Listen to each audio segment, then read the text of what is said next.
Episode 4 की starting में हमको आमी को दिखाया जाता है जो कह रही होती है कि इन दोनों को ना डेट पे गए हुए काफ़ी ज़्यादा टाइम हो गया। बट इन दोनों का जो रिलेशनशिप है वो बिल्कुल भी अच्छा नहीं चल रहा। जल्दी इन दोनों को फिजिकली कांटेक्ट में अब आ जाना चाहिए। देन इसके बाद ना हमें कनन को दिखाया जाता है जो अपनी जिम क्लास कंप्लीट करने के बाद अपने क्लासरूम में जा रही होती है। लेकिन तब यहाँ पर यूजी आ जाता है और यूजी काफ़ी ज़्यादा ब्लश कर रहा होता है। लेकिन तब यहाँ पर ना ये सारी चीज़ें आमी भी खड़े होकर देख रही होती है और वो कहते हैं आज तो कुछ हो ही जाएगा। लेकिन यहाँ पर यूजी कहता है कि सेनपाई आप जिम करते हुए काफ़ी ज़्यादा क्यूट लगती हो। लेकिन ये सुनने के बाद हमारी कनन कहती है कि तुम मुझसे दूर रहो, मैं नहीं चाहती तुम मेरे ज़रा सा भी करीब आओ। लेकिन ये सारी चीज़ ना हमारी आमी भी देख रही होती है और वो कहती है कि इन दोनों का जो रिलेशनशिप है वो काफ़ी ज़्यादा गंदा हो गया है। एंड ना हमारा जो यूजी है अब वो रोने ही वाला होता है और वो कहता है कि मेरी जो सेनपाई वो मुझसे बिल्कुल भी प्यार नहीं करती, वो मुझको हेट करने लगी है। एंड फिर यहाँ पे कनन कहती है कि ज़रा तुम चुप हो जाओ, रो मत, मैं तुमको इसलिए दूर रहने के लिए कह रही हूँ क्योंकि मेरे अंदर से पसीने की बदबू आ रही है और मैं नहीं चाहती कि तुम मुझे इस तरीके से देखो। एंड ना यहाँ पे हमारे यूजी कहता है कि सेनपाई आप में से बिल्कुल भी बदबू नहीं आती, मैं चाहता हूँ कि आपकी वो खुशबू मैं भी सूंघूं। एंड देन उसके बाद जो हमारे यूजी है वो काफ़ी ज़्यादा उससे विनती करने लगता है। एंड ना वो ज़ॉम्बी की तरह उसके पीछे पागल की तरह पड़ने लगता है। एंड फिर उसके बाद कनन के पास कोई चारा नहीं होता और वो कहती है कि ठीक है, तुम्हें जो ठीक लगे वो तुम कर लो। एंड फिर उसके बाद ना वो उसकी खुशबू को सूंघने लगता है और काफ़ी देर तक वो उसकी खुशबू को सूंघ ही रहा होता है। देन उसके बाद ना वो ना कुछ और सूंघने का भी ट्राई कर रहा था। समझ सकते हो गैस क्या सूंघने का ट्राई कर रहा था। ये चीज़ देखकर ना हमारी कनन को भी थोड़ा गुस्सा आ जाता है। वो उसको गुस्सा करते हुए कहती है कि मैं इसके लिए बिल्कुल भी तैयार नहीं हूँ जो तुम करने की कोशिश कर रहे हो। एंड ना फिर उससे गुस्सा हो जाती है। एंड यहाँ पर यूजी कहता है कि सेनपाई आपको ना मेरा टावल ट्राई करना चाहिए, आपको काफ़ी पसीना आ रहे हैं। एंड ना फिर उसके बाद जैसे ही कनन उसका टावल ट्राई करते हैं तो वो काफ़ी ज़्यादा सेटिस्फाई हो जाती है। देन उसे रियलाइज़ होता है कि अभी तो वो यूजी के सामने है तो वो ये सारी हरकतें नहीं कर सकती। एंड अब फिर से लड़ना चालू कर देते हैं और ये सारी चीज़ें ना पीछे खड़े हुए आमी भी देख रही थी और वो कहती है कि इनकी लव स्टोरी पता नहीं कैसी होगी, मुझे मेरी माई लेडी की मदद करनी पड़ेगी ताकि उन्हें अपना प्यार मिल सके, वरना उनकी ज़िंदगी तो झंडी हो जाएगी। एंड ना देन नेक्स्ट वीक में हमें कनन और यूजी को दिखाया जाता है जहाँ पे कनन बताती है कि तुम्हारी सेनपाई के जो कान है ना वो काफ़ी ज़्यादा खतरनाक है। वो ना हर किसी के मन की बात और मतलब जो भी बात होती है वो उनको सुन लेती है। मतलब ना ये चीज़ बताती है वो काफ़ी ज़्यादा जो शार्प होते हैं उसके जो ईयर होते हैं। एंड यहाँ पर ना कोई इससे कह रहा था कि तुम अपने कान को साफ़ करवाओ, लेकिन हमें पता चलता है यहाँ पर जो यूजी है वो सेनपाई की तारीफ़ कर रहा था अपनी। एंड देन उसके बाद आमी जो है वही थी जो उसको कह रही थी कि जो अपने कानों को साफ़ करवा ले। एंड इसके बाद ना हमारी कनन भी मान जाती है और वो यूजी से अपने कानों को साफ़ करवाने लगती है। शुरुआत में तो उसे काफ़ी ज़्यादा ही मज़ा आने लगता है और वो सोच रही थी तो काफ़ी अच्छे तरीके से कान साफ़ करता है। एंड उसे अपनी मम्मी की याद आ रही थी क्योंकि उसकी जो माँ थी ना वो भी उसको इसी तरीके से कान साफ़ उसके किया करती थी। एंड उसके बाद ना हमारा यूजी थोड़ा अच्छी तरीके से कान साफ़ करने लगता है। एंड वो ना उसके उसी स्पॉट के ऊपर बार बार अपनी जो एयर प्लग को मारने लगता है। एंड उसके बाद हमारी कनन है ना वो फिर से आउट ऑफ कंट्रोल हो जाती है। एंड यहाँ पे जो हमारे यूजी है वो कहने लगता है कि सेनपाई आपके कान तो सच में काफ़ी ज़्यादा ही साफ़ और अच्छे हैं, लेकिन यहाँ पर जो हमारी कनन है उसकी जो हालत है वो पहले काफ़ी ज़्यादा ख़राब हो रही थी। मतलब वो ना एक तरीके से ख़त्म होने के कगार पे थी और वो ज़्यादा देर अब टिक भी नहीं पाती। एंड देन कुछ भी तरीके से ना उसे इस सिचुएशन से निकलना ही पड़ेगा। एंड इसके बाद जो हमारी जो कनन है ना वो किसी तरीके से अपने आप को बचा लेती है। एंड फिर उसके बाद कहती है कि शायद से अब मुझे यहाँ से जाना चाहिए क्योंकि काफ़ी ज़्यादा लेट हो गया है हमें क्लासरूम में जाने के लिए। लेकिन तब यहाँ पे यूजी कहता है कि सेनपाई आपका दूसरा कान तो रह ही गया, चलो अब दूसरे कान की सफाई का टाइम आ गया। लेकिन ये सारी चीज़ सुनने के बाद कनन कहती है शायद आज मेरा दी एंड होने वाला है। इसके बाद ना हमें माशिरो को दिखाया जाता है जो अभी कुछ पेपर्स लेके कॉरिडोर से जा रही होती है। एंड देन तभी वो कुछ आवाज़ें सुनती है एक क्लासरूम से अंदर जो काफ़ी ज़्यादा ही मतलब क्रीपी सी होती है, समझ सकते हो गाइस।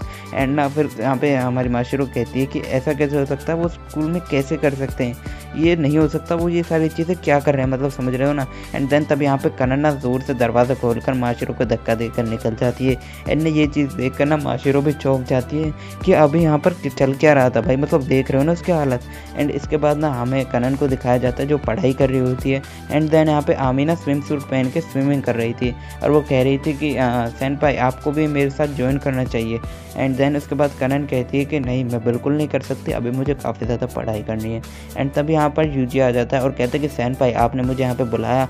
लेकिन यूजी कहता है अरे ये क्या है भाई साहब, मतलब समझ रहे हो ना भाई की इतनी ज़्यादा एक्साइटमेंट की बात, मतलब समझ रहे हो ना। वो कहता है कि मैंने पहली बार किसी मेड को बिकिनी में देखा है। एंड देन उसके बाद यहाँ पे कनन कहती है ये इतनी भी कोई चौंकने वाली बात नहीं है, लेकिन हमारा जो यूजी है वो काफ़ी ज़्यादा ही उसकी फ़ोटो लेने लगता है और वो काफ़ी ज़्यादा ही चौंक जाता है। एंड ये चीज़ देखकर ना हमारी कनन को भी थोड़ी जेलसी फील हो रही थी और आमी भी उसे चिढ़ा रही होती है और वो काफ़ी देर तक अपने आप को कंट्रोल करने की कोशिश करती है।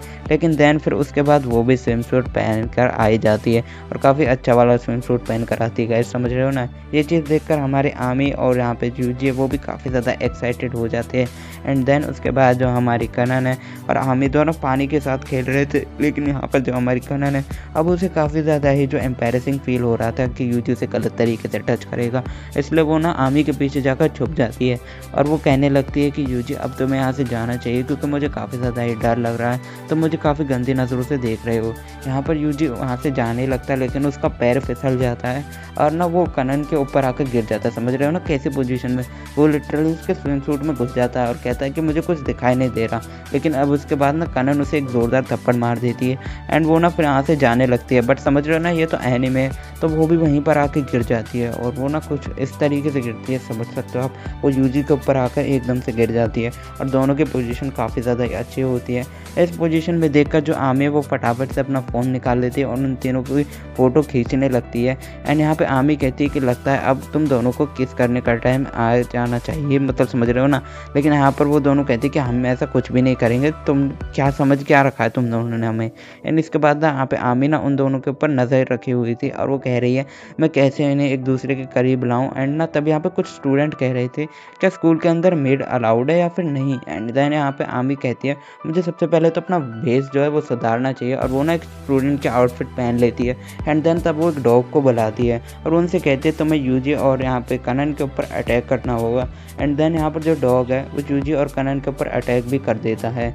एंड ये जो अटैक है वो काफ़ी ज़्यादा घमासान था। यहाँ पर जो यूजी है वो कनन को बचा लेता है, लेकिन यहाँ पर जो हमारा यूजी है उसकी जो बुट है, मतलब समझ सकते हो ना पिछवाड़ा, वो काफ़ी ज़्यादा ही डैमेज हो गया था। एंड देन उसके बाद हमें यहाँ पे आमी को दिखाया जाता है जो कहती है कि मैं बिल्कुल भी हार नहीं मान सकती, मुझे उन दोनों को करीब लाना ही होगा। इसके बाद जो हमें कनन को दिखाया जाता है जो काफ़ी ज़्यादा ही जो थकी हुई होती है और ना हम पे जो आमी है वो उसे काफ़ी ज़्यादा यूजी के पास लाने की कोशिश करती है, बट ना एंड द एंड वो फेल हो जाती है कई रीज़नों के कारण।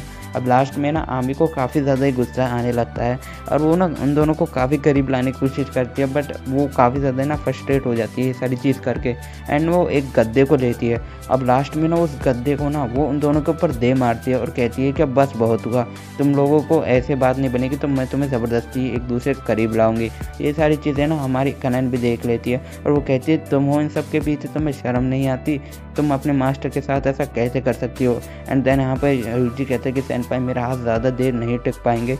एंड यहाँ पर जो हमारी आमी है वो उनके ऊपर लात बरसाने लगती है। एंड देन उसके बाद यूजी और आमी की जो नाक है ना वो आपस में मिल जाती है, मतलब कनन की। एंड उसके बाद जो हमारी कनन है वो काफ़ी ज़्यादा ब्लश करने लगती है और वो इतना ज़्यादा शर्माने लगती है कि उसके सींग बड़े हो जाते हैं और वो ना आमी को दूर हवा में फेंक देती है। इसके बाद हमें दिखाया जाता है जो आमी है वो नीचे गिर जाती है काफ़ी धड़ाम से। और तब यहाँ पे ना कनन ना काफ़ी ज़्यादा ही गुस्से में आ गई होती है और वो आमी से कहती है कि लगता है अब मुझे तुम्हें सबक सिखाना ही होगा। लेकिन यहाँ पर ना आमी ने काफ़ी ज़्यादा चिल्लाते हुए कह दिया माय लेडी मैं चाहती हूँ कि आप फिज़िकली कॉन्टैक्ट में आए क्योंकि आपका भी एक बॉयफ्रेंड अब आखिरकार बन ही गया। एंड ना ये सारी चीज़ देखकर कनन भी समझने लगती कि वो क्या क्या रही है, उसे उसकी चिंता थी। एंड यहाँ पे जो यूजी होता है ना वो अलग ही नशे में होता है। एंड देन इसके बाद ना हमें कनन को दिखाया जाता है तो अपनी पढ़ाई कर रही होती है। यहाँ पे ना आमी उसे पूछ रही होती है कि सेनपाई आप ये सब कर क्या रही हो, मतलब वो अपनी माय लेडी से कह रही थी कि आप ना हमेशा लड़कों से दूर भागती हो और आपकी ये आदत काफ़ी ज़्यादा अजीब है, इसके कारण शायद आपकी शादी भी मुश्किल ही हो पाएगी। एंड ये सारी चीज़ सुनने के बाद हमारी कनन कहती है कि तुम्हें टेंशन लेने की ज़रूरत नहीं है, मेरे पीछे लड़कों की लाइन लगी हुई है, कोई भी लड़का मेरे अट्रैक्टिव बॉडी को देखे बिना और मेरे पास आने बिना मतलब रुक ही नहीं पाता। एंड ये सारी चीज़ देखने के बाद ना हमारी आमी हंसने लगती है। एंड देन उसके बाद ना सीन शिफ्ट होता है और इसके बाद ना हमारी यूजी क्लास के अंदर आ जाता है। वह देखता है कि जो हमारी जो सेनपाई है वो ना गद्दे के ऊपर पड़ी हुई होती है, मतलब सोफे के ऊपर। एंड ना ये सारी चीज़ देखकर ना हमारा यूजी चौंक जाता है उसकी सेनपाई आज स्कूल के अंदर ही सो गई। लेकिन यहाँ पर ना गाइस जो कनन है वो सो नहीं रही थी, वो एक तरीके से एक्टिंग कर रही थी ताकि वो जान सके कि यूजी अगर कनन अकेले में ऐसे सिचुएशन के अंदर हो तो उसका फ़ायदा उठाएगा या फिर नहीं। लेकिन यहाँ पर ना वो बिल्कुल भी उसका फ़ायदा नहीं उठाता। लेकिन तभी हमें पता चलता है अचानक जो वहाँ पे हमारा यूजी है वो अपनी शर्ट खोल लेता है लिटरली। एंड ये चीज़ देखकर ना हमारी आमी भी चौंक जाती है, बट ना वो उसे ढकने के लिए, समझ रहे हो ना भाई, ना एक तरीके से कंबल का काम करता है अपनी शर्ट से उसके ऊपर। लेकिन यहाँ पर जो हमारी कनन है वो ना अपने फिगर को दिखाने लगती है। एंड ये चीज़ देखने के बाद हमारी यूजी थोड़ा सा अट्रैक्ट होता है, बट ना वो एक सख्त लोंडी की तरह एकदम से एक्सरसाइज करने लगता है। लेकिन यहाँ पे कनन भी पीछे नहीं हटती है और वो बहुत ज़्यादा पोजेस बनाने लगती है। एंड ना एंड में वो हार मान लेती है क्योंकि यहाँ पे जो यूजी है वो बिल्कुल भी हिल नहीं रहा था। लेकिन अब ना यहाँ पे यूजी एक एंड में आकर लास्ट एक उंगली से टच कर देता है कनन को, और ना वो काफ़ी ज़्यादा गुस्सा हो जाता है और वो कहता है कि उसे अपने ऊपर बिल्कुल भी कंट्रोल नहीं है, वो अपनी सेनपाई के साथ ऐसा बिल्कुल भी नहीं कर सकता। एंड देन फिर वो वहाँ से भागने लगता है काफ़ी ज़ोर से चिल्लाते हुए। एंड यहाँ पर जो हमारी आमी वो कहती है कि लो देख लो आपका फ्यूचर कैसा है। एंड इसके बाद ना हमारी कनन थोड़ी देर के लिए तो थोड़ा ब्लश करने लगती है। एंड देन फिर उसके बाद कहती है कि मुझे काफ़ी अच्छा लगा कि मेरा चार्म यूजी के ऊपर चल गया। एंड वो ना काफ़ी ज़्यादा ही खुश होने लगती है, वो चलने लगती है। एंड ये सारी चीज़ ना आमी भी देखकर कहती है कि ये लड़की ना सच में काफ़ी ज़्यादा ही अजीब है, मुझे नहीं लगता कि माई लेडी का कोई बॉयफ्रेंड जो है अब तक जल्दी से बन पाएगा। शायद इनकी रिलेशनशिप आगे कैसी होगी। गाइस आई होप ये वीडियो आपको पसंद आएगी। वीडियो